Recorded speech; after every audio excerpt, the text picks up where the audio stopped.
कहते हैं शादी दो लोगों का नहीं, दो आत्माओं का मिलन होती है, जहां भरोसा सबसे बड़ा वादा होता है और प्यार उस भरोसे की नींव। लेकिन जब वही भरोसा टूट जाए, जब किसी का अपना ही उसे सबसे बड़ा धोखा दे जाए, तो जिंदगी सिर्फ खत्म नहीं होती, वो चीख उठती है। बेंगलुरु की डॉक्टर कृतिका रेड्डी और उनके पति डॉक्टर महेंद्र रेड्डी की कहानी भी कुछ ऐसी ही है।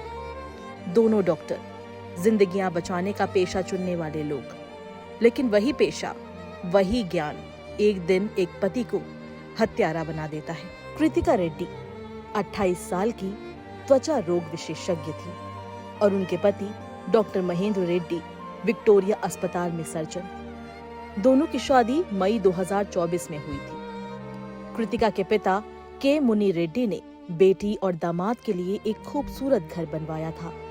वो चाहते थे कि शादी के बाद उनकी बेटी उसी घर में अपनी नई जिंदगी शुरू करे। लेकिन उसी घर की दीवारों ने कुछ महीनों बाद एक ऐसी सच्चाई देखी जिसने सब कुछ बदल कर रख दिया। अप्रैल 2025 की एक रात थी।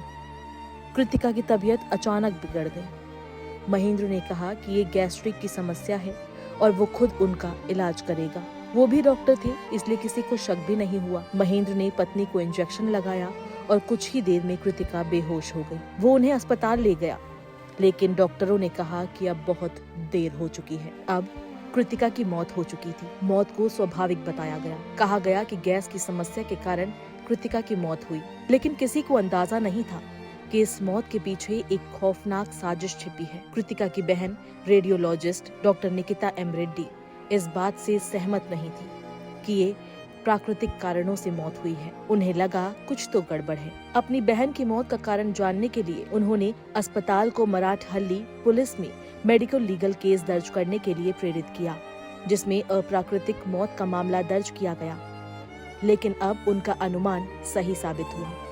महीनों बाद जो रिपोर्ट सामने आई, उसने हर किसी को हैरान कर दिया। रिपोर्ट में खुलासा हुआ कि कृतिका के शरीर में प्रोपोफोल नाम की दवा पाई गई। ये एक बेहद शक्तिशाली एनेस्थेटिक है, जिसका इस्तेमाल केवल अस्पतालों में ऑपरेशन के दौरान किया जाता है। घर पर इसका इस्तेमाल जानलेवा हो सकता है, और ठीक ऐसा ही हुआ। महेंद्र ने अपनी पत्नी को इसी दवा की भारी मात्रा दे दी थी। रिपोर्ट आने के बाद कृतिका के पिता ने पुलिस में शिकायत दर्ज कराई। 14 अक्टूबर को पुलिस ने डॉक्टर महेंद्र रेड्डी को गिरफ्तार कर लिया। पुलिस जांच में सामने आया कि महेंद्र ने पूरी हत्या की योजना पहले से बना रखी थी। उसे पता था कि प्रोपोफोल शरीर में ज्यादा मात्रा में जाए तो दिल की धड़कनें रुक जाती है।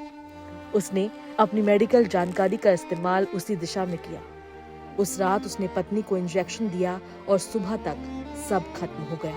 डॉक्टर होने के बावजूद महेंद्र ने अपनी पत्नी को सीपीआर तक नहीं दिया। उसे अस्पताल पहुंचाया ताकि सबको लगे कि उसने कोशिश की, लेकिन वो जानता था अब वो कभी नहीं लौटेगी। पुलिस को ये पता चला कि महेंद्र का आपराधिक इतिहास रहा है।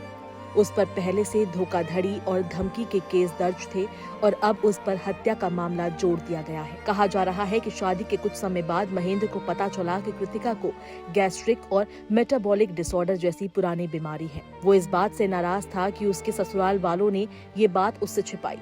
धीरे धीरे ये नाराजगी नफरत में बदल गई और एक दिन उसी नफरत ने उसे हत्यारा बना दिया। कृतिका के पिता का दिल इस हादसे से पूरी तरह टूट गया। उन्होंने वो घर अपनी बेटी के लिए बनाया था, जहां कृतिका ने आखिरी सांस ली। वो घर उसकी हंसी सुनने के लिए था, जो उसकी चिता देखने के लिए बन गया। बेटी की मौत के 3 महीने बाद उन्होंने वो घर इस्कॉन को दान कर दिया। 3 करोड़ रुपए मूल्य का वो घर अब धार्मिक केंद्र बन चुका है। शायद अब कृतिका की आत्मा को शांति मिले। कृतिका की मौत के 6 महीने तक सबको यही लगता रहा कि वो बीमारी से गई, लेकिन फॉरेंसिक रिपोर्ट ने इस कहानी का अंत बदल दिया।